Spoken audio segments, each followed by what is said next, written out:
हे शिक्षक आमचे, काय नाव आहे तुझं? श्याम. खराच श्याम आहे. आमचा श्याम आता मला घेण्याकरता आला आहे. आज तिकडे आमचा नीतिपाठ आहे विद्यार्थ्यांच्या पुढे, आणि RD पवार म्हणून आमचे प्राचार्य आहेत. हा श्याम फार चांगला आहे. कुठला आहे तू? मी जांभोरा, सिंदखेड राजा. सिंदखेड राजाचा जांभोऱ्याचा आहे. आपल्याकडे शिक्षक आहे, फार सुंदर आमचे सगळे शिक्षक. आता आपल्याला तिकडं जायचं. हां बांधवांना,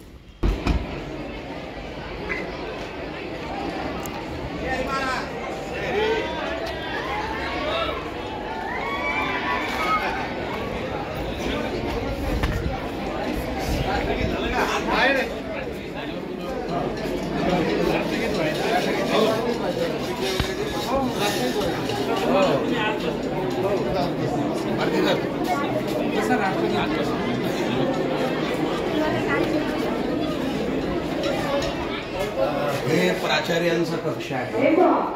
प्राचार्य RD पवार निष्ठावान, अतिशय चांगले स्वामी शुभदास माऊलींचे कृपापात्र आहे. हे त्यांचं कक्ष आणि हे ऑफिस बघा, किती सुंदर आहे, अगदी छान. आपण आता या प्राचार्यांच्या कक्षामध्ये बघा, म्हणजे स्वामी शुभदास माऊलींचा हा भव्य दिव्य फोटो बघा. इथे छत्रपती आहेत, किती सुंदर अगदी. हो,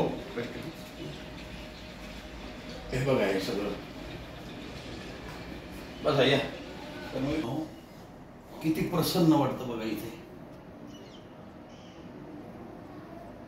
शुभदास माऊलींचा भव्य दिव्य अशा प्रकारचा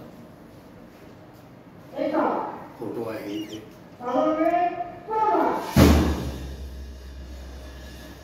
खूप सुंदर.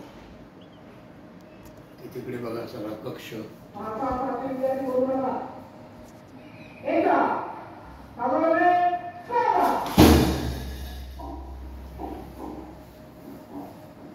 सुंदर ऑफिस आहे शाळेचं.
Hari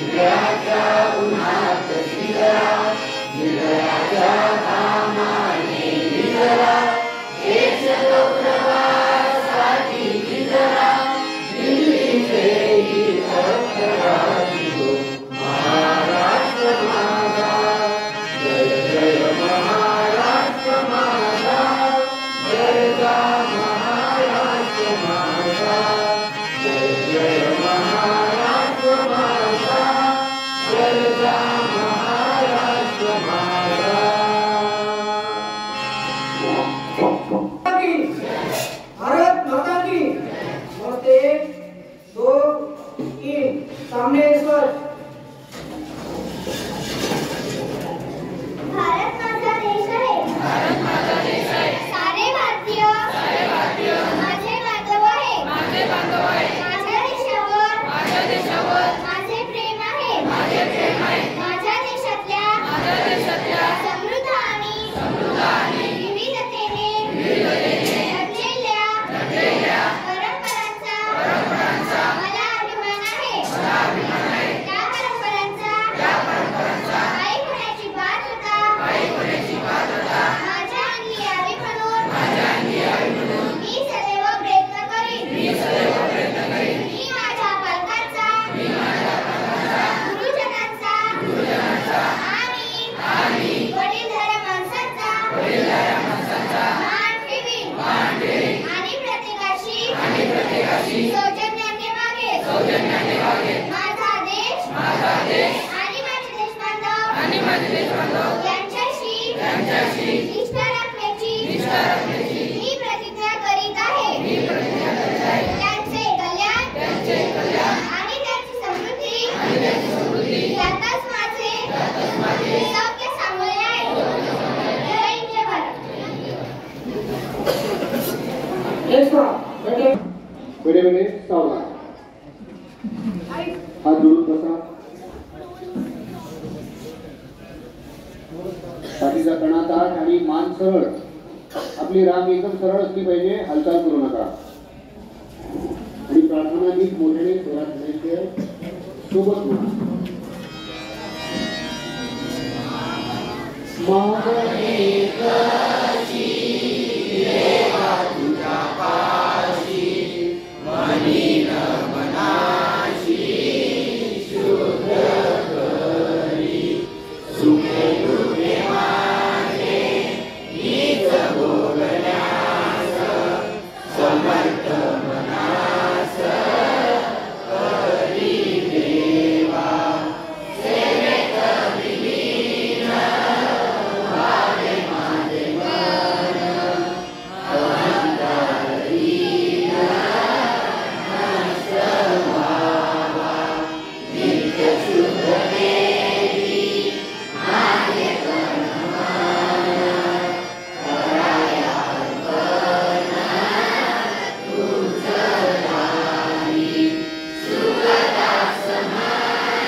पसायदान शुरू कर.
विद्यार्थी, संपूर्ण महाराष्ट्रभर विद्यार्थी मित्रांनो, मग कुठलाही क्षेत्र असतो,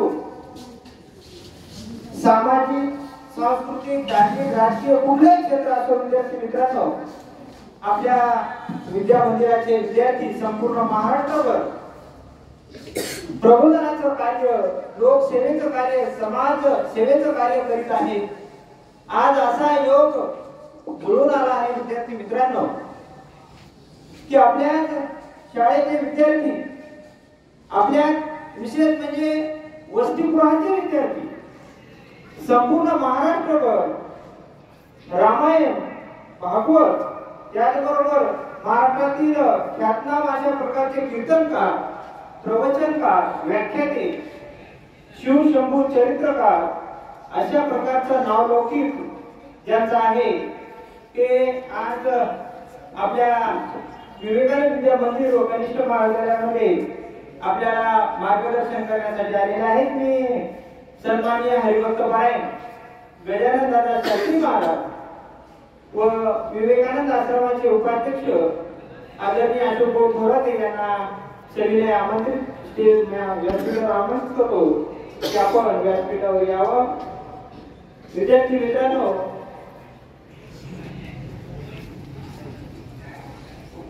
जोरदार टाळ्या वाजवून आपण पुन्हा एकदा जोरदार टाळ्या वाजवा. विद्यार्थी मित्रांनो, आपण खरोखर सर्वजण भाग्यवान आहोत. निष्काम कर्मयोगी संत परमपूज्य सुलतान महाराजांचा ज्यांना प्रतिमा अशा प्रकारचा सहवास लाभलेला आहे, ज्यांची कृपा खऱ्या अर्थानं ज्याच्या महाराष्ट्रातील महान व्यक्तींवर पडलेली आहे विद्यार्थी मित्रांनो, त्यापैकी गजानन दादा शास्त्री महाराज आहेत. मी तुम्हाला आधी सांगितलं की आपल्या विवेकानंद विद्या मंदिर व कनिष्ठ महाविद्यालयाचे विद्यार्थी, वसतिगृहाचे विद्यार्थी आणि अनुभूती ग्रंथ, अनेक अनुभूती ग्रंथांचे अभ्यासक आहेत, ज्यांचा आवाज अतिशय बुलंद आवाज महाराष्ट्रभर गाजतो आहे. अशा प्रकारचं हे व्यक्तिमत्व आज आपल्याला लाभलेलं आहे. विद्यार्थी मित्रांनो, मी विवेकानंद विद्या मंदिर व कनिष्ठ महाविद्यालयाचे आदरणीय प्राचार्य आर.डी. पवार सरांना विनंती करतो की पुष्पगुच्छ देऊन हरिभक्त पारायण गजानन शास्त्री महाराज यांचं आपण स्वागत करावं.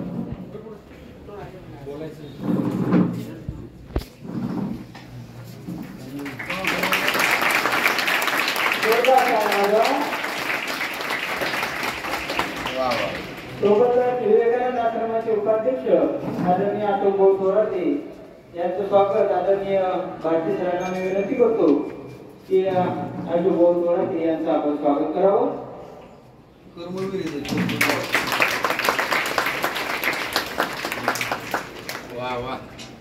सोबतच आज व्यासपीठावर कर्मवीर म्हणून ज्यांची ओळख आहे असे महाराजांच्या सान्निध्यात निष्काम कर्मयोगी संत परमपूज्य सुभाष महाराज श्रींच्या सानिध्यामध्ये राहिलेले कर्मयोगी यांना मी विनंती, भारती सरांना विनंती करतो की पुष्पगुच्छ देऊन महाराजांचं स्वागत करो. जोरदार टाळ्या वाजवा. आणि विद्यार्थी मित्रांनो, ही टॉकीज जी घराघरामध्ये आध्यात्मिक विचार, महाराष्ट्रातील संतांचे अभंग, ओवी अभंगाची महाराष्ट्रामध्ये आपण बघतो. सकाळी सकाळी सर्व घराघरामध्ये टीव्ही सुरू असते आणि अनेक संत साहित्याचे अभ्यासक, कीर्तनकार, प्रवचनकार अतिशय सुंदर अशा प्रकारचा हा कार्यक्रम जी टॉकीज सुरू असतो. आणि अतिशय भाग्याची गोष्ट म्हणजे हरिभक्त पारायण गजानन दादा शास्त्री महाराज अनेक जवळजवळ 15 दिवस महाराज झी टॉकीजवर महाराजांनी आपला कीर्तनाचा, प्रवचनाचा कार्यक्रम केला. आणि यानंतर सुद्धा आपल्याला हरिभक्त पारायण गजानन दादा शास्त्री महाराज अनेक वर्ष झी टॉकीजवर आपल्याला ऐकण्यासाठी आपल्याला दिसणार आहे. तर मी अधिक वेळ न देता हरिभक्त पारायण गजानन दादा शास्त्री महाराज यांना विनंती करतो की विद्यार्थ्यांना आपण मार्गदर्शन करावं. आदरणीय सन्माननीय हरिभक्त गजानन दादा आजवरती करते सगळे विद्यार्थी असे हात हलवा आणि जोरात जयघोष केला पाहिजे. जगद्गुरु स्वामी विवेकानंद की भारत माता की सच्चिदानंद सद्गुरु स्वामी शिवदास माऊली की जय श्रीराम जय श्रीराम वंदे वंदे. एकदा जोरदार टाळ्या वाजवा. नमः श्री यतिराजाय विवेकानंद सूरे कर्मिणे ज्ञानिने चैव भूयो भूयो नमाम्यहम्. भारतपुत्रा ज्ञान समुद्रा विक्रमतु वीरा नित्य तरुणतु शक्ती किरणतु रविलोचन धीरा.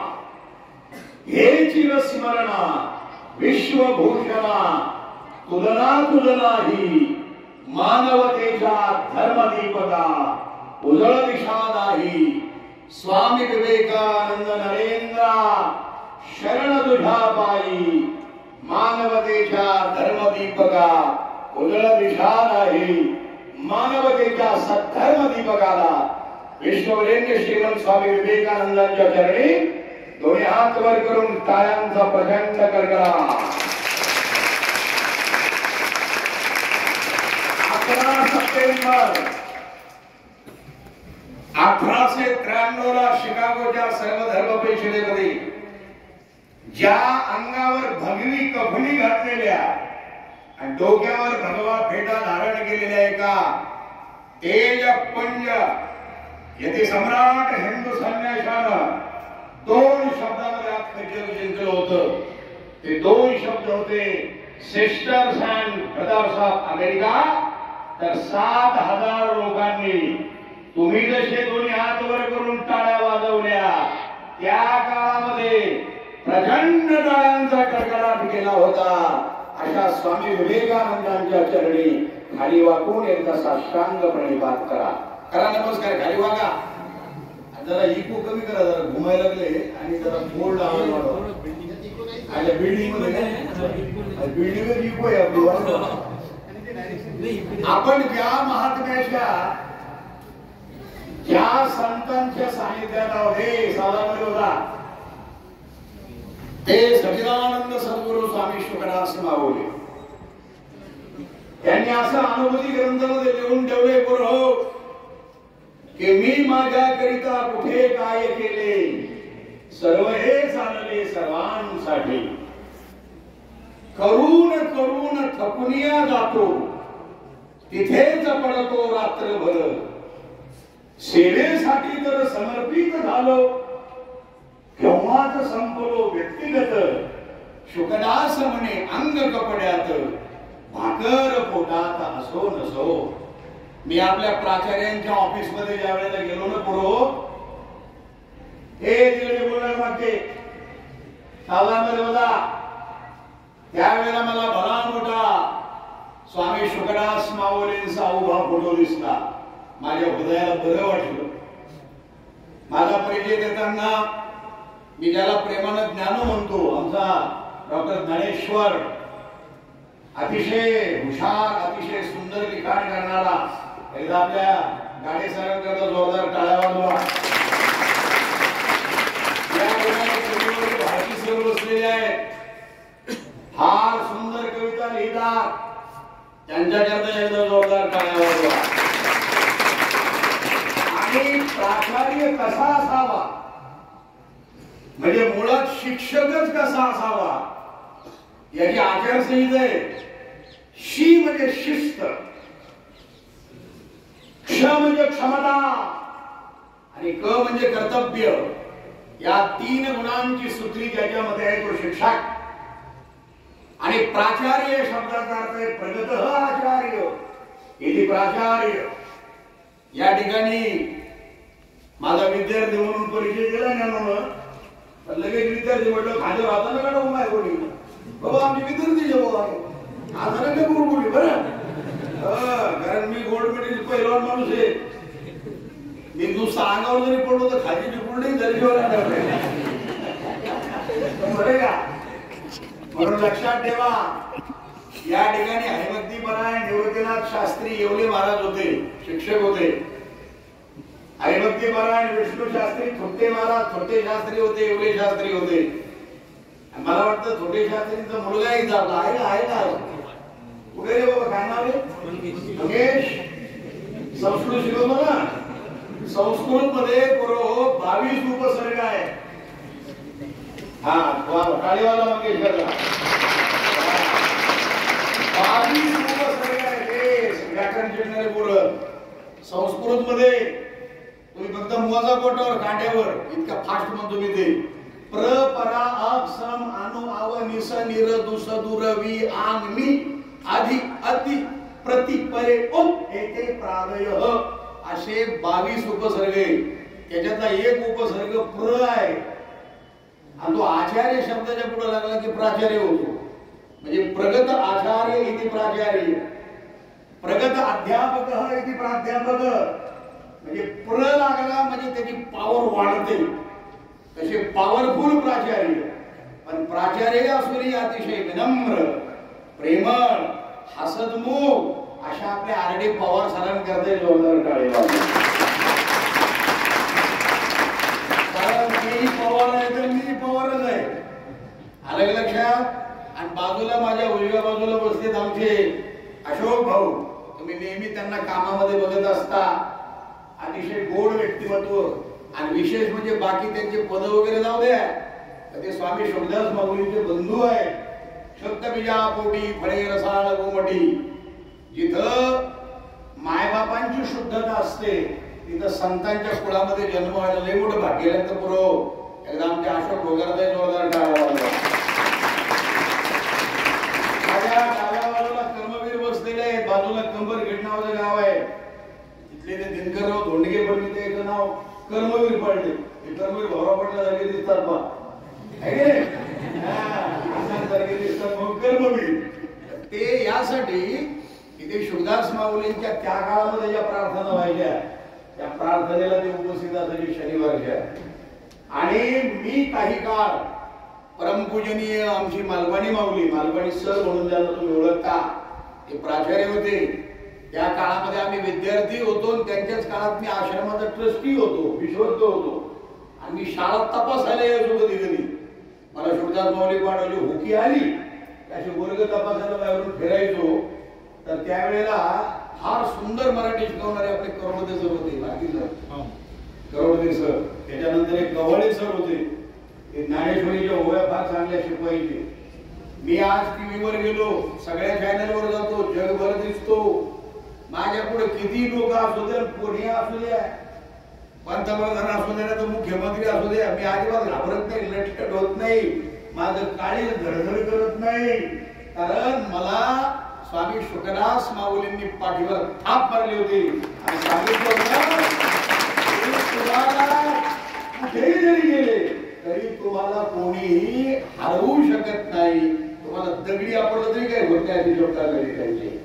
तर म्हणून मी या ठिकाणी तुमच्या सारख्या प्रार्थनेमध्ये बसलो. तेव्हा स्वर्गीय राम कोटेकर सर होते, आता सज्जन सिंह राजपूत आपले रिटायर झाले, फार गोड माणूस.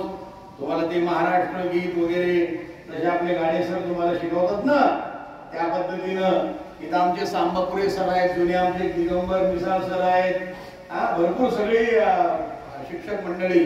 आता आपले हॉस्टेलचे पोरं किती रातोर करा रे, किती हॉस्टेलचे हा बरे तिकडे ते मला वाटतं खेड्यापाड्यावर येत्या त्या मुली आहेत त्या खाली करा तेच म्हटलं पोर आहेत काय तिकडची पोळी सुद्धा जोरदार आपल्या पोळी करता टाळ्यावर. तर मी सुद्धा प्रार्थना केलेली आहे आणि आज मी अनेक ठिकाणी लाखो लोकांमध्ये माझे कार्यक्रम असतात. आम्ही या ठिकाणी तुम्ही मला यात्रेमध्ये ऐकत असाल, महाप्रसादामध्ये तिथं बघत असाल त्या 2 लाख लोकांमध्ये, किंवा आश्रमाच्या प्रत्येक कार्यामध्ये आणि मेसमध्ये. आता आपले जे भाकडे सर तुम्हाला जीव घालतात, अगोदर मी तिथं त्या आसनावर बसायचो आणि तुमच्या सर्वांना मी शिकवायचो पोरांना संस्कार. आणि मला महाराष्ट्रात कुठेही गेलो, काल आम्ही बेटावर गेलो अशोकवर, आम्ही तिथे एक भला मोठा जाडजूड साहेब भेटला मला. आम्ही नमस्कार वगैरे केला, बा साहेब हे चांगले मोठे. तो मला खाली वगैरे म्हटलं हरिओम गुरुजी. आणि म्हटलं हे आपलं दिसतंय मॉडेल. कारण मला त्यावेळेला पोरं हरिओम गुरुजी आचार्य नमो नमः अशी आमची नमस्काराची पद्धत होती. आणखी सुरू आहे ना, वा वा. तर एकदा हात जोडा सगळ्यांना म्हणा, हरिओम गुरुजी आचार्य नमो नमः. आणि आता इथून पुढे मी कधी दिसलो की मला हरिओम गुरुजी आचार्य नमो नमः म्हणायचा. महाराष्ट्रामध्ये अनेक पोरं म्हणतात. तर मी असे वर्ग तपासायचो. अचानक एका मराठीच्या वर्गामध्ये मी गेलो आणि त्यावेळेला त्या पोराला मी विचारलं की तुमच्या मराठीची कविता काढा. मग त्याने कविता काढली.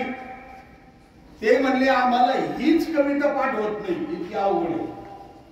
आता भारती सरांसारखा, आमच्या गाडे सरांसारखा जरा हसत खेळत कविता शिकवणारा जर शिक्षक असेल तर मजा येते. तर ती कविता पोराला पाठच होत नव्हती. ती 10 मिनिटात मी पाठ करून दिली. 10 मिनिटात फक्त जरा स्टाईल बदलवली. शिवदास मौलीला फार आवडायचं. ती कविता होती घेता, कदाचित असेल मी एखाद्या वर्गाला ती. देणाऱ्यांनी देत जावे. आहे का कुठल्या वर्गाला रे? ती होती ती कधीतरी मागच्या अभ्यासक्रमामध्ये होती. देणार आणि देत जावे, घेणार आणि घेत जावे, घेता घेता एक दिवस देणाऱ्याचे हात घ्यावे, पण तोडून नाही घ्यावी, त्याची देण्याची वृत्ती घ्यावी. मग ती कविताच पाठवली पोरायला. मग मी तिची स्टाईल बदलली, तिला एक चाल लावली. बरं का बरोबर, तुमच्याही पुस्तकामध्ये ज्या ज्या कविता आहेत त्या चालीवर म्हणा, तुमच्या लगेच पाठ होतात त्या, बरं का. तर मी त्याला चाल लावली की देणाऱ्यांनी देत जावे, घेणाऱ्यांनी घेत जावे, घेता घेता एक दिवस देणाऱ्याचे हात घ्यावे. तुम्ही कसे टाऊ करल्याचं माझ्याकडे लागले, तो शेती पोर टाऊ करतो. बापरे, हे वेगळंच मॉडेल दिसतंय. मग लगेच देणाऱ्याने देत जावे, घेणाऱ्याने घेत जावे, घेता घेता एक दिवस देणाऱ्याचे हात घ्यावे. पानं कशी खुल्लेची त्याला लिंक लागली बरं पुढे तरी.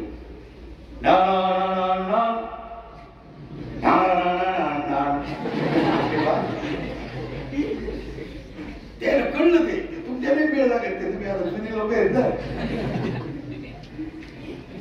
कोणाकडून काय घ्यावे?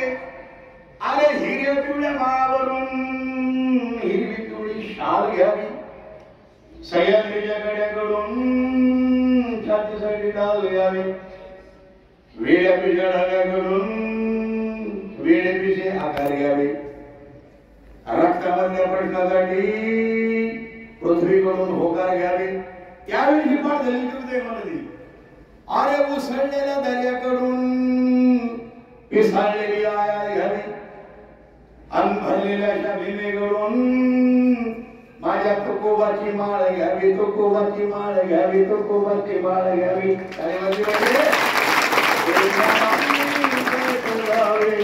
घेणाऱ्यांनी घेत जावे, घेता घेता एक दिवस देणाराचे हात घ्यावे. अशा जर कविता आपण पाठ करत गेलो तर किती मजा येईल. अनुभूती नावाचा ग्रंथ स्वामी शुभदास माऊलीने लिहिला. हे बरोबर, तुम्ही थोडा ऐका. मी मला लय हसवायची सवय बरं का, कारण मी बी स्वतः हसत राहतो, दुसऱ्याला हसवतो. मला तोंडावर 12 वाजलेले लोक आवडत नाही. नाही तर जाऊ आता त्याच्या तोंडावर 12 वाजले नाही नाही. म्हणून तुम्हाला मी आज सांगतो, गुरु म्हणूनही तुम्हाला मी गुरुमंत्र देतो की उद्यापासून निदान आरशात पाहताना 2 मिनिट मोकळ्या मनानं हसा. पण सगळ्यात महत्वाची गोष्ट, सगळ्याला सांगून हसा.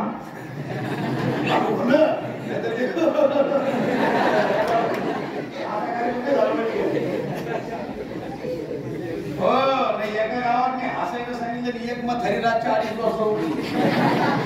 म्हणे बाई महाराजांना हसायचं सांगितलं, हसायचं राहिलं ना रातच्या 2:30 वाजता ती म्हातारी एवढ्या करत असली आता घरात होणं पावलं ते म्हणजे आपल्या म्हातारी भूक लागलं. त्याच्यामुळं असे मोकळ्या मनानं हसा आणि खुश राहा. अनुभूती या ग्रंथामध्ये 541 अभंग आहेत. प्रार्थनेचे 5 अभंग वेगळे, अर्धे वेगळी 541. मी 2 वर्षापूर्वी शुकदास माऊलींच्या जन्मदिनाच्या वेळेला जयंती उत्सवात 21,000चं बक्षीस जाहीर केलं होतं की जो पोरगा सगळी अनुभूती पाठ करील, सगळ्यांना कोणी 1000 रुपये, कोणी 500, कोणी 2000 असे बऱ्याच मंडळींनी त्यावेळेस पैसे कबूल केले, जमा नव्हते केले आम्ही. पण जो अनुभूती पाठ करेल त्याला 21,000चं बक्षीस असं 2 वर्षापूर्वी आपण त्या ठिकाणी जाहीर केलं होतं. अनुभूती हा ग्रंथ आपल्या सगळ्या जीवनाचं सूत्र बदलवणारा, आपल्या जीवनामध्ये उजेड पाडणारा, आनंद निर्माण करणारा आहे. वगैरे बरोबर आपण भरपूर शिक्षण घेतो, मग ते समोरच्या विचारलं तुमचं पोरग किती शिकलं, आमचं पोरग डीएड झालं, आमचं पोरग बीएड झालं, काही सांगतात आमचं पोरग आता पीएचडी बी करायला लागलं. पण आता काय करता बाबा, शिकून नोकरीच नाही. मग आता नोकरी जर कुठं मागायची असेल तर 50 लाख रुपये, 1 कोटी रुपये द्यावा लागतात. आपल्याला गरज आपल्या जीवनामध्ये आपलं उदरभरण पोषण करून आपला समाजामध्ये स्टेटस वाढवणाऱ्या शिक्षणाची आहे, आणि ते शिक्षण अनुभूती दे. आता मी कुठं नोकरीला नाही, पण भले भले मंत्री संत्री नोकरदार सगळे माझ्या पुढे झुकतात. याचं कारण अनुभूतीतलं ज्ञान माझ्याकडे. थंडगार दिवसभर एसीच्या गाडीमध्ये फिरतो, दररोज नोकरीवाल्याला जरी महिन्याला पगार मिळतो, आम्हाला रोज पगार आहे बरं का. त्याच्यामुळं तुम्ही ज्ञान मिळवा. नोकऱ्या तर कराच, ज्याच्या त्याच्या स्टेटस नुसार तुम्ही नोकरी करा. पण तुमच्याकडे जर समजा नोकरी करण्याची क्षमता नसेल तर एक तरी अंगी असू दे कला, नाही तर जन्म फुकाचा गेला. राष्ट्रसंत तुकडोजी महाराज म्हणायचे कला पाहिजे.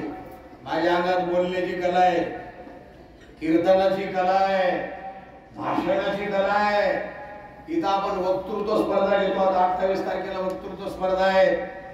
आपले भारती सर, सांबापुरे सर, आपले सगळेच ते आत्मानंद थोराते सर, दयानंद सगळे त्या ठिकाणी परीक्षक म्हणून बरीच मंडळी असतात, त्याच्यात सहभागी व्हा. अनुभूती ग्रंथ सगळ्या पोरांना 1-1 अभंग पाठ करा. मी एकदा वाचलं की त्या काळामध्ये पाठ व्हायचं. शुकदास माऊली म्हणायचे एक पाठी आहे आणि गुरुची साथ कधी सोडायची नाही. आता हे गाडे सर फार सुंदर लिहितात, मासोदकर सर आहेत पाठीमागे, ते गायन सुंदर करतात. त्यांना प्रेमानं अगदी विनम्रपणे त्यांच्याकडून 1-1 गुण घ्यायचा. आपले शिक्षक जे आहेत, आपले टावलारे सर आहेत, ते रिटायर झाले रिटायर. ते फार त्यांच्या हातामध्ये ताकद होती, इतकं सुंदर चित्र काढायचे. हस्ताक्षर सुंदर, हस्ताक्षरम समीचीनम मित्रम ज्ञेयम चिरंतरम तदेव विपरीतम जे छत्रवत गण्यते बघे. म्हणजे ज्याचं अक्षर चांगलं त्याला सगळेजण चांगले म्हणतात, जग त्याचा मित्र आहे.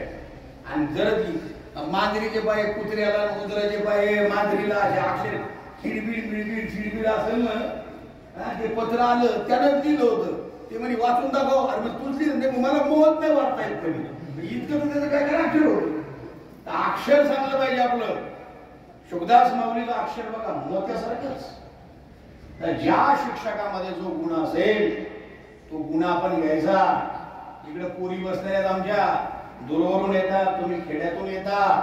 लक्षात ठेवा, तुम्ही एवढे हुशार आहेत बरं का. भरती जर ही जी आताची पिढी आहे ना, आता आपल्याला त्या काळामध्ये मोबाईल नव्हते. पहिल्यांदा मोबाईल भला एवढा मोठा, हा चांगला किलो 1.5 किलोचा मोबाईल होता पहिला. तो त्याचे भले एवढा बटणं. आणि तो पहिल्यांदा एका श्रीमंत माणसाजवळ आम्ही पाहिला, म्हटलं बापू तुम्हाला मोबाईल, आणि मोबाईल मधून तिकून एक माणूस इकडे बोलतो, हे ऐकून आश्चर्य वाटायचं पहिले लोकांना. आता तो व्हिडिओ दिसतात, आता जर कोणी सांगितलं दिल्लीचा माणूस इकडे मुंबईच्या माणसाला डायरेक्ट पाहतो, किती आश्चर्य वाटेल. ही पिढी अतिशय पॉवरफुल आहे आणि ते तर लय हुशार आहे. पूर्वीच्या काळात तुम्हाला माहित नाही पोरो, पण आता हे जुने कर्मवीर आहेत, अशोक भाऊ आहेत समजा, आता हे जुने माणसं.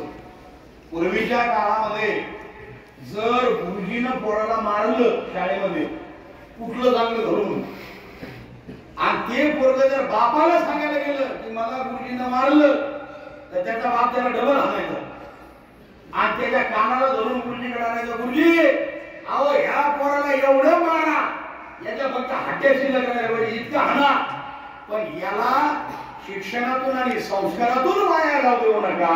हे पूर्वीचे पालक होते, पूर्वीचे वडील होते आणि पूर्वीचे मुलं. आता एखादी चापट मारा बरं पोराला, अहो त्याचा बाप व्हॉट्सअप करूनच मेसेज पाठवतो, पण त्या मास्तर आले ना त्याची लगेच बोलणी करतो.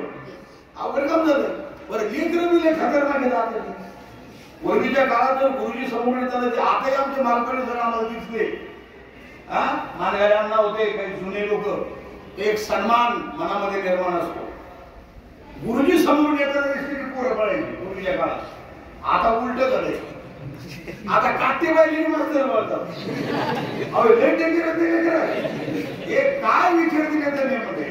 एका पोराने एका गुरुजीला प्रश्न विचारला, गुरुजी टांगटिंग निघा हो टांगटिंग आंब्याचा झाडाला पानं किती सांगा. आमच्या मास्तरच्या कानातून झोपडीला व्हायचं. तो म्हणला बाबा 2-4 महिने झाले मग पगार झाला नाही, मला पण विचारू. दुसरं बोललं कुठलं म्हणजे पाण्यामध्ये दगड टाकल्यावर गोलगोल गोलगोल गोलगोल निघालं का होतात, तिरकोल चौकोन का होत नाही. आता हे उत्तर काय ते मागतं ते म्हणे बाबा मग घरच्या मॅडम तुझे मरणाचं भांडण झालंय, मला नको विचार. तिसरं उठलं गुरुजी झालं काय एक काट्यांना फार प्रश्न विचारला मला, अरे बंड्या तू फार प्रश्न विचारतो मला, तू मूळ नक्षत्रावर जन्माला आला काय सांग, जन्म झाला. बंड्या म्हणला माझा जन्म गुरुजी शुक्रवारी. बंड्याला उलटा प्रश्न गुरुजी, गुरुजी तुमचा किती झाला. गुरुजी मला रविवारी. बंड्या मला तो होईल एकदा. गुरुजी मला कस काय रविवारी सुट्टी असते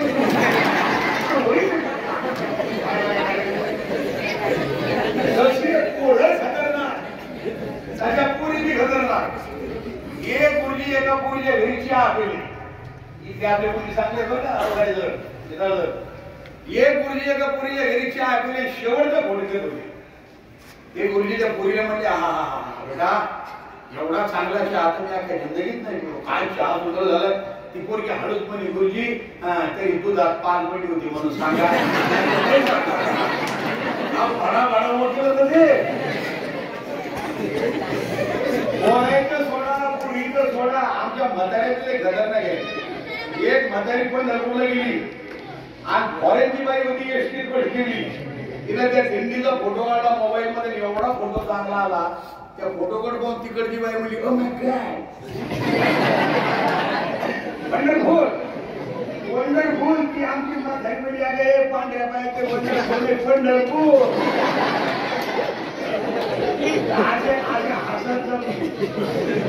लक्षात ठेवा तिकडं त्या मुली बसलेल्या आहेत. तुम्ही सगळे बाहेर गावून आलेले मुलं आहात सगळे बरोबर. तुम्ही सर्वांनी एक मनामध्ये वसा बाळगायचा की माझ्या आई वडिलांचं स्वप्न मी पूर्ण करणार. आपण जर आश्रमात आलात, त्या आश्रमामध्ये 4 मूर्ती आहेत मंदिराच्या पुढे. स्वामी शुकदास माऊलींचा पलीकडे निवास जो होता मंदिराच्या पाठीमागे, ते सकाळी उठले की पहिल्यांदा त्यांना जी मूर्ती दिसायची ती तथागत गौतम बुद्धांची दिसायची. ते तथागताचं तोंडच त्यांनी स्वतःकडे केलं होतं. तुम्ही वाचन भरपूर करा. डॉक्टर बाबासाहेब आंबेडकरांनी एक ग्रंथ लिहिला आहे. तो इंग्लिश मध्ये ग्रंथ होता, त्याचं मराठीत रूपांतर झालं. बुद्ध अँड हिज धम्म. बाबासाहेबांसारखा विद्वान, छत्रपती शिवाजी राजांसारखा शिरवान, धर्मवीर संभाजीराजासारखा बलवान आणि स्वामी विवेकानंदांसारखा चारित्र्यवान महात्मा जगामध्ये पुन्हा दुसरा कोणी होणार नाही.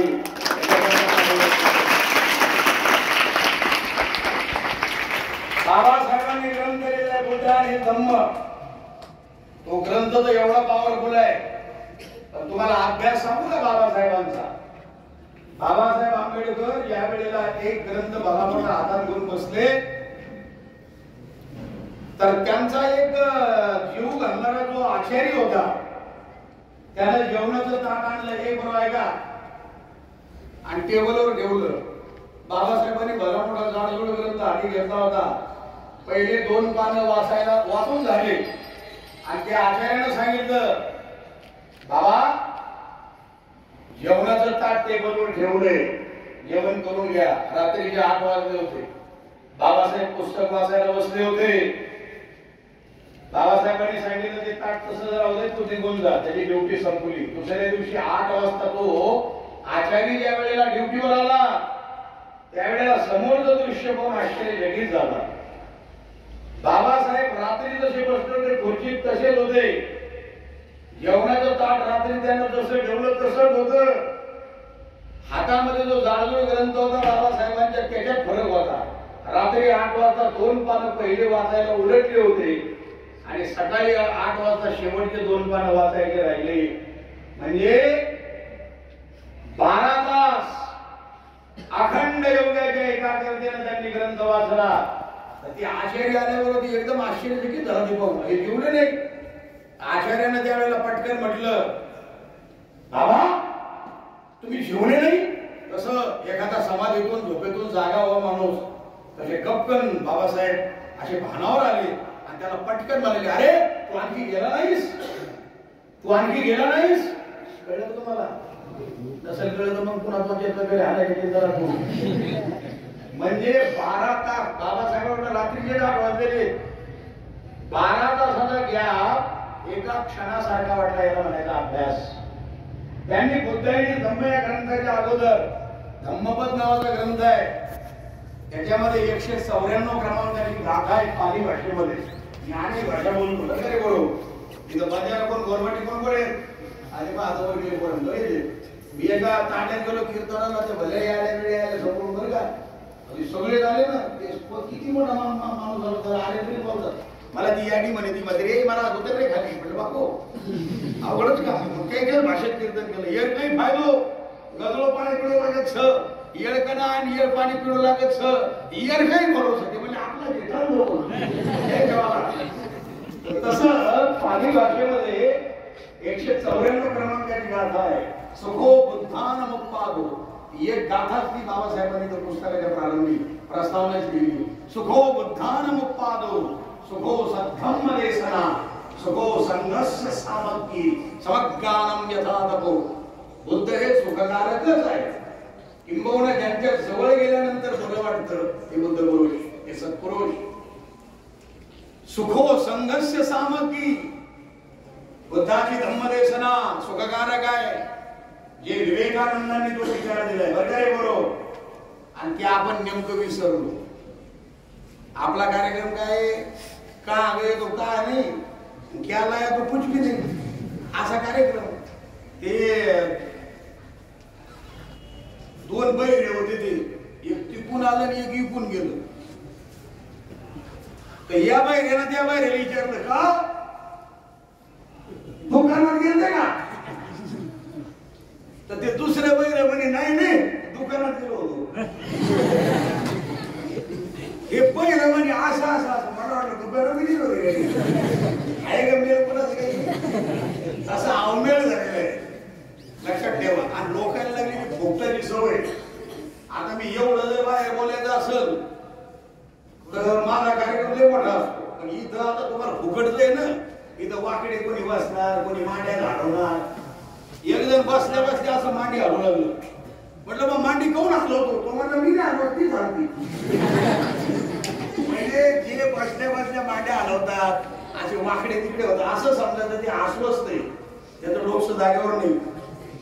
म्हणून स्वामी शुकदास माऊली म्हणाले, डोके जाग्यावर ठेवावे लागते तेव्हा येते कोठे तारतम्य. नाही तर इतके लोक बडबड करतात ना, काही मेळ नाही बरं का. काहीतरी इतके गडबडीत बोल, स्पष्ट बोलावं. आपल्या मराठीमध्ये मोजके रसाळ ते पूर्वी होतं. ते फार सुंदर सुंदर दास बोधाचे काही त्या श्लोक असायचे, काही ओव्या असायच्या की स्पष्ट बोला, चांगलं बोला. अहो काही काही लोक म्हणजे असे, आता तुमच्या मला कमाल वाटते की आपल्या ज्ञानपीठाचे तुम्ही व्हिडिओ पाठवता ना पोराचे, आपल्या कॉन्व्हेंटचे लहान लहान पोरं स्टेजवर मस्त कार्यक्रम करत गाडीचं बरं का पोरं सर, मस्त घाबरत नाही. नाहीतर समोर पब्लिक पाहिली की कॅसेटच उलटी होती. हो काय काय जणांची एका शाळेमध्ये 2 महिने मॅडमने प्रॅक्टिस घेतली अग्रेश आणि गाणं बसवलं की निंबोनीच्या झाडामागे चंद्र झोपं लागलं पाहिजे असं गाणं होतं. ते पण गाणं आणि पोरांनी पाठ केलं ते. ज्या दिवशी सगळं फुल पब्लिक जमली, असे स्टेजवर सगळे मान्यवर बसले, मग ते गाणं बसवले, ग्रुपला आणले, पाठवले स्टेजवर. अहो त्याने ते लोक पाहिले, अहो गरगर डोळे फिरवले होते, असे घाबरले, थरथर कापायला लागले. त्या मॅडम म्हणा क्वाईट घाबरू नका. पाठीमागून त्या मॅडम पडद्याच्या मागून आणि उभे राहिले. माईक बीक लावल्यानंतर ते गाणं बसवलं होतं, निंबोनीच्या झाडामागे चंद्र झोपं लागला पाहिली. आणि ती पाहिली काट्याची कॅसेट धरली उलटी. मॅडमनं पाठीमागून सांगितलं, हा बेटा नाव स्टार्ट. गाणं म्हणायचं होतं निंबोनीच्या झाडामागे चंद्र झोपं लागला. कॅसेट उलटी झाली ना, त्या पोराने गाणं सुरू केलं, चंद्रोनीच्या झाडामागे निंबू झोपं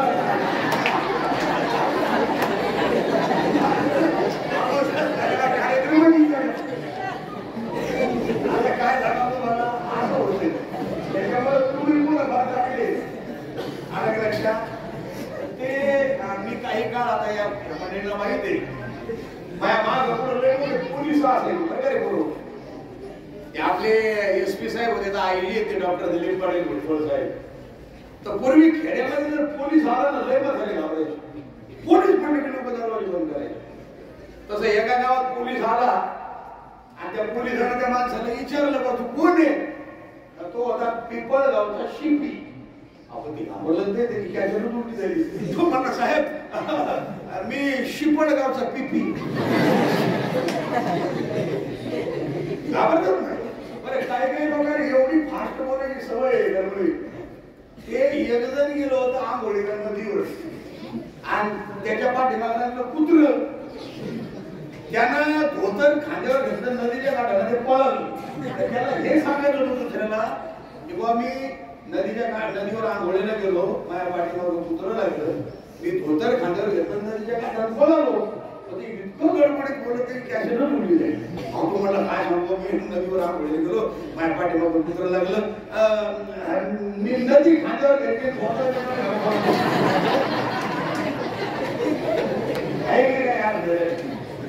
सांगा बरं. अहो याच्यामुळे सोयरीकी म्हणले, सोयरीकी. नाहीतर एका गावात ते कोल्हापूरचे राजे आले पाहिला पोरीला, आणि त्या म्हाताऱ्यांना सकाळपासून पोरी रंगोळ्या करा, अंग करा, डंक करा, आपल्याकडे कोल्हापूरचे राजे येणार आहे. लगेच बोलेरो गाडी आली, काच पर्यंत आपला कोल्हापूरच्या राजाने म्हाताऱ्यानं पाहिलं आणि त्यांनी कॅसेट लुटली झाली ना. पोरी देखत आढळलं त्या लोकांचे घर. हे त्याला म्हणायचं होतं कोल्हापूरचे राजे आले 17च्या पासरा असं त्याला म्हणायचं होतं. कॅसेट उलटी काय तो म्हणजे राजापूरचे फुल हे आले पासरांच्या 17. म्हणून खुश राहायचं, अभ्यास करायचा. तर आता तुम्हाला हसवलं असतं, पण आता आपल्याला वेळ कमी आहे. आणि मलाही पुढे आज जालना जिल्ह्यात ते विल्हाडी फाटा म्हणून आहे राजूरच्या पुढे, तिथे कार्यक्रम आहे माझा. पण इकडे मुली बसल्यात, इकडे मुलं बसलेत. तुम्हाला मी मुद्दाम सांगतो, तुम्ही आता खदखद हसलात, तर एक गोष्ट ध्यानात ठेवा. इकडे बसलेल्या पोरींनो लक्षात ठेवा, हॉस्टेलमध्ये शिकणाऱ्या आमच्या सगळ्या लेकरांनी लक्षात ठेवा. तुमच्याजवळ जे 10 रुपये दिलेले आहेत तुमच्या घरून, तुमच्या बापानं, तुमच्या माईनं, ते 10 रुपये विनाकारण कुठेही खर्च करण्यापूर्वी त्या 10 रुपयामध्ये आपल्या मायबापाचा चेहरा दिसू द्या. की माझ्या बापाच्या पायाला, माझ्या बापाच्या टाचाला भेगा पडल्या, शेतामध्ये उभी खोप, तिले बोराटीचे झाप, इथे राबतो कष्ट तो माझा शेतकरी बाप.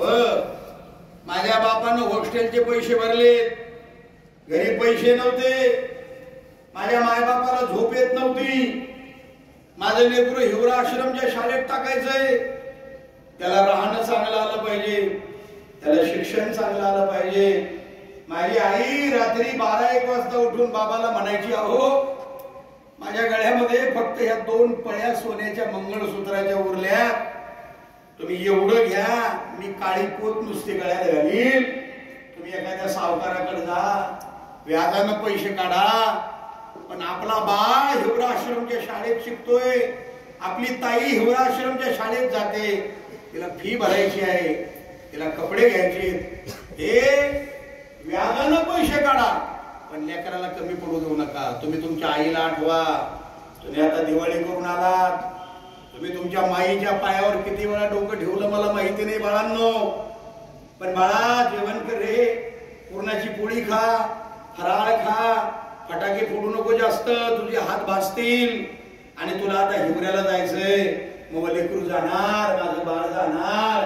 अरे चारामुखी पिलांच्या चिमणी हळूच देही, गोठ्यात वासरांना या चाटतात गाई. वात्सल्य हे पशुंजे मी रोज रोज पाही, पाहून अंतरात्मा व्याकुळ हाय होई. ही न्यूनता सुखाची चित्ता सदा बिलारी, स्वामी तिन्ही जगाचा आई विना भिकारी. पोराच्या डोळ्याला पाणी आलं बरं. अरे माय ती माय असते रे. माय म्हणजे वासराची गाय, दुधावरची साय. आई आई आई आई हे काय असतं?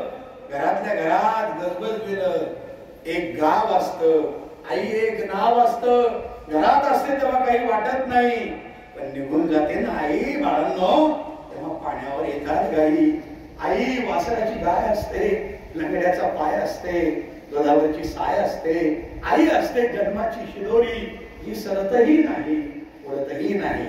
म्हणून फोन करा, शाळा सुटल्यानंतर आईला बोला, वडिलाला बोला, आणि तुम्ही इथून सांगा, आई बाबा मी खूप अभ्यास करल, माझ्या शाळेचं, माझ्या सरांचं, स्वामी शुभदास माऊलीचं नाव मी मोठं करल. अरे शुभदास माऊलींच्या आई माता गंगामाय, पिता बळीराम बाबा तिकडे स्मारकाकडे जाताना त्यांच्या समाध्या तिथे आहेत. मी स्वतः आईच्या जवळ राहिलो. अर्धी भाकरी म्हातारी घ्यायची, त्यावर थोडंसं पिकवरण घ्यायची, लटलट लटलट म्हातारीचा हात कापत होता, पण स्वामी शुभदास माऊलीच्या जवळ गंगामाई यायची, अर्धी भाकर जवळ ठेवायची. एवढा मोठा आकाशा एवढा महापुरुष शुभदास माऊली, पण आपली आई आल्यानंतर अगदी विनम्र भावानं आम्ही त्यांची लाल बुंद अगदी अंधारासारखे विस्तवासारखे झालेले डोळे, जेव्हा आई गेली, मी रथ आणला आम्ही खाली, तिथे शुभदास माऊली खाली आले होते. शुभदास माऊली आपल्या आईवर किती प्रेम करत होते बाळांनो, आपल्या वडिलांवर किती प्रेम करत होते अशोक भाऊला माहिती आहे. त्या ठिकाणी तुम्ही सुद्धा तुमच्या मायबापांना विसरू नका. मायबाप जर गेले ना बापा हो, कोणी नाही रे या जगामध्ये, कोणी नाही. तुम्ही ऐकलेलं ना, अंबरून वासर आले चाटते जवा गाय, तवा मले गाई मध्ये दिसती माझी माय. म्हणून या पोरींना सांगतो, तुम्ही तुमच्या वडिलाला आठवा. आपला बाप आपल्या करता कष्ट करतो, आई कष्ट करते. माय बापाची लाज वाटू देऊ नका रे लेकरे हो, बर का.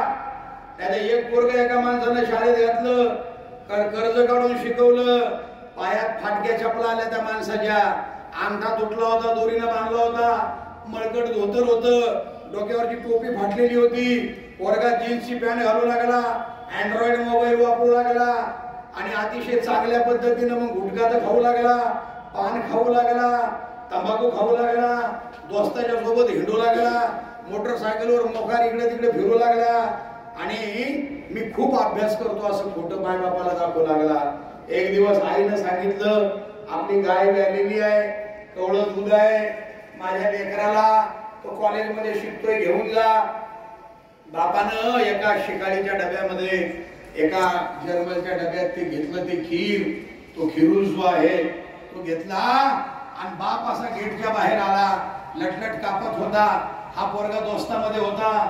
टोपी घातलेली मस्त अशी हॅट टोपी, जीन्स पॅन्ट, मोठा बूट, अगदी एखाद्या हिरो सारखा, 2-4 पोरं त्याचे दोस्त बाजूला, आणि बापानं बाहेरून गेटच्या बाहेरून आवाज दिला, हातात डबा, बेटा अरे तुला मी खीर घेऊन आलो रे कवड्या दुधाची, असा डबा हलत होता. तेव्हा त्या दोस्ताने विचारलं त्या पोराला, का रे ते बाहेर बाबा आवाज देतात ते कोण माणूस आहे? याला बापाला बाप म्हणायची लाज वाटली. त्यानं सांगितलं तो आमच्या कामावरचा गडी आहे, कामावरचा गडी. अशी अवलाद काही कामाची आहे का पुरो? बापानं ऐकलं, अरे अरे अरे अरे अरे बाबा तुझ्यासाठी मी पोटाला पोटभर खात नाही रे राजा, माझी तब्येत बरी नसते, मी गोळ्या वेळेवर घेत नाही, मला चक्कर येते रे, तू शिकून मोठा व्हावा आणि माझं नाव मोठं करावं याकरता मी किती कष्ट करतो रे बेटा, पण तू आज मला कामावरचा गडी म्हटला. म्हाताऱ्याला जागेवर अटॅक आला, म्हातारा तिथं मरून पडलो. घरी माय आहे, आता एक पोरग दारू प्यायला लागलं, त्याला मोकार धंदे करायची सवय लागली.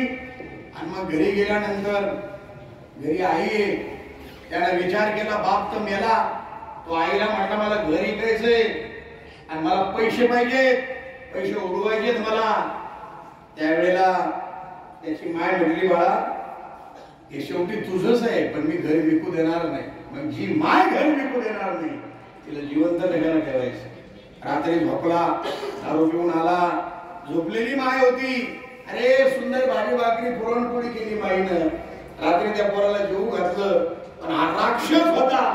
यांना विचार केला ही आपल्याला घरी विकू देत नाही, काय जिसवा की जिंदा नाही रगडेगा. बाहेर गेला, भला मोठा चाकू घेऊन आला, आणि चाकू घेऊन आल्यानंतर त्यानं मागचा पुढचा विचार केला नाही, डाव्या हातानं आईचं नाक तोंड दाबलं, खासकन चाकू मारला छातीमध्ये, आणि चाकून असं ते काळीज बाहेर काढलं. ते धड धड धड धड धड धड करत होतं आणि निघाला घर विकण्याकरता. हातामध्ये ते चाब्या वगैरे घेऊन, ते काळीजही तसंच होतं.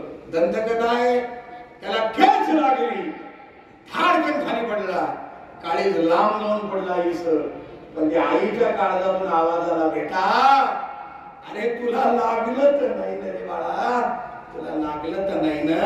मग फटाफटा हाणू घेतलं, म्हटलं अरे मेल्यावर सुद्धा जी काळजातून मला म्हणते तुला लागलं तर नाही ना, ती आई म्हणजे जगामध्ये सर्वश्रेष्ठ आहे, आईशिवाय दुसरं जगात कोणी नाही. म्हणून आईला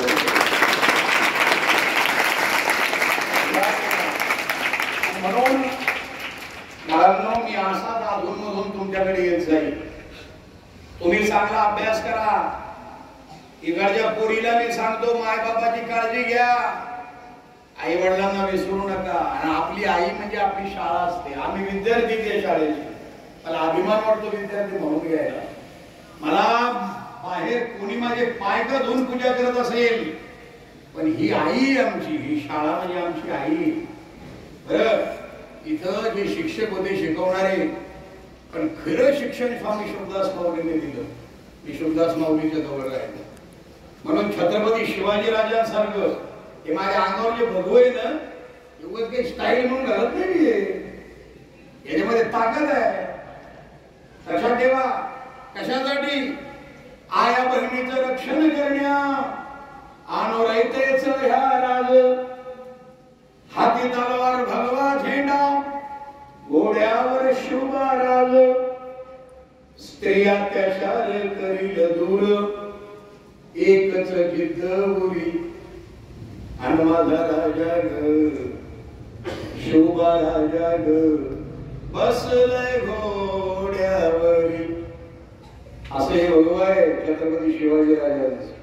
आम्ही त्या डॉक्टर बाबासाहेब आंबेडकरांचा उल्लेख केला, ते दोन फार पॉवरफुल आहे.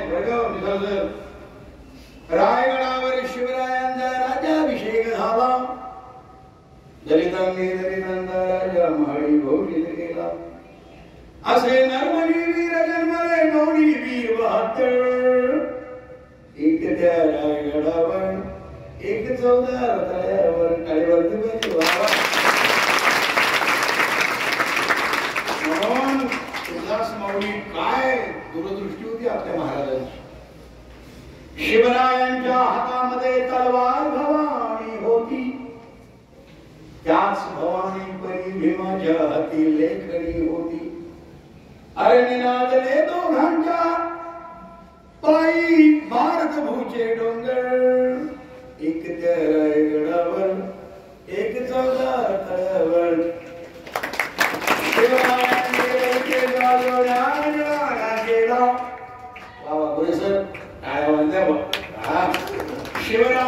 रयते जागवण्यान वाडा केला, तो श्रीवाडा भीमरायाच्या जगण्यामध्ये आला. दुष्ट ऋषी आणि परंपरांना दोन्ही भारती ठोकर, दुष्ट ऋषी आणि परंपरांना दोन्ही भारती ठोकर. एक रायगडावर एक चौदार तळ्यावर, एक रायगडावर छत्रपती शिवाजी महाराज की जय. स्वामी विवेकानंद भगवान की जय. भारत माता की जय. स्वामी शुकदास माऊली की जय. जोरदार टाळी वाजवा. म्हणून मी आज फक्त तुम्हाला थोडंसं असं वरून पाणी मारलंय. आता जरा बगीचा तयार केलाय बरं. आता पुन्हा मी येणार आहे दुसरं पाणी घालायला. मग तेव्हा शुकदास माऊलींचं चरित्र इतर कसं कसं काय काय आहे, कारण काही पोराला काहीच माहित नाही. ते दुसऱ्याला विचारतात काय आहे ते म्हणतात काढणू मला माहित नाही, कोणाला ते माहित नाही. त्याच्यामुळे तुम्हाला माहिती देण्याकरता आणि तुम्हाला आताही तुम्ही जर कोणी अनुभूती पाठ केला ग्रंथ, अनुभूती तर स्वागत कक्षामध्ये मिळते, त्याच्यावर काहीतरी किंमत आहे 30-40 रुपये, ती विकत घ्या. अनुभूती पाठ करा. 500 किती अभंग आहे. आपल्या अभ्यासाबरोबर एक अभंग रोज पाठ करायचा. 21,000चं बक्षीस आहे. आम्ही 2 वर्षापूर्वी जाहीर केले. माझ्या ती सगळी अनुभूती मुखोद्गत आहे. ज्ञानेश्वरी पाठ आहे, ओम नमो जयाद्या वेदवल्लीवाद्या जय सुसंवेद्यात्म सगळं पाठ आहे. तर तुम्ही जेवढा अभ्यास कराल, पाठांतर कराल, तेवढं तुमच्या कामाचं आहे. आपले जे गोरे सर आहेत आता ऑफिसमध्ये गेलेत ते, त्यांचे वडील होते पहिले स्वर्गीय तुकारामजी गोरे सर, ते शिवाय सांगायचे आणि असे सगळ्यांना अगदी प्रसन्न करायचे. तर ते गोरे सर सुद्धा आहेत, ते चांगले वक्ते आहेत. मला वाटतं इथं आपल्या मधुबनी मॅडम जे मधुमतीत आहेत तेही देतात नीतीपाठ. ज्ञानेश्वर आहे आमचा, पुन्हा आहे मेटांगे सर आहे, सर आहेत, भारती सर. तर सरांच्या कविता आहेत त्या भरपूर. तर दररोज चांगले नीतीपाठ ऐका. आणि माझा मोबाईल नंबर तुम्ही ध्यानात ठेवा किंवा वही पुस्तक असेल तर लिहून ठेवा. मला फोनवर मेसेज करा, व्हॉट्सअपला जर मोठे फोन असतील तर, की हिवराश्रम शाळेत तुमचे भाषण ऐकले, हरिओम गुरुजी आचार्य नमो नमः, तुमचं नाव गाव. कारण आता मी महाराष्ट्रभर फिरणार आहे कळशारोहणा करता, कळस बसवायचा आहे. तर तुमचे बी कोणी माता पिता बहिणी वगैरे त्याच्यात सहभागी होणार असतील तर माझा नंबर तुमच्याकडे पाहिजे. माझं कार्डही तुमच्या सगळ्याला मिळेल, पण दुसऱ्या कारण आता सगळ्याला वाटण्यात तेवढा वेळ नाही. माझा नंबर सगळ्यांना ध्यानात ठेवा, 98 50 11 67 47. लय सोपा. 98 50 11 67 47. 98 50 11 67 47. मला म्हणायचं हरिओम गुरुजी बरं का. काय लागेल ध्यानात एकदा सांगा मला.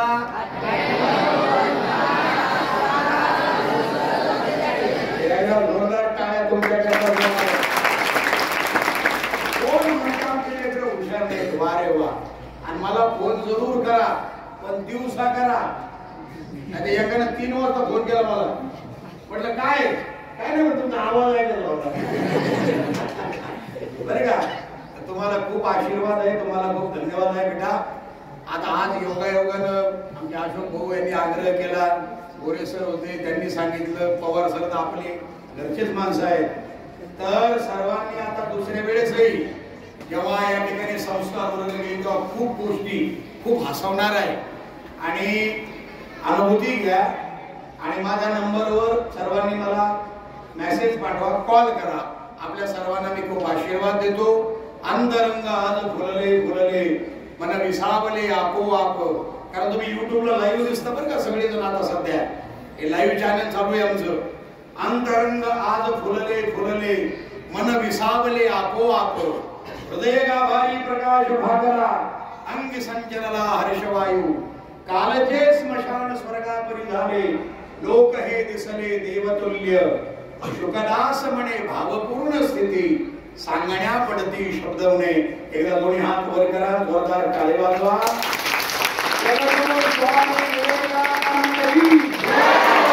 भारत माता की सच्चिदानंद सद्गुरु स्वामी शुभदास माऊली की जोरदार टाळी वाजवा.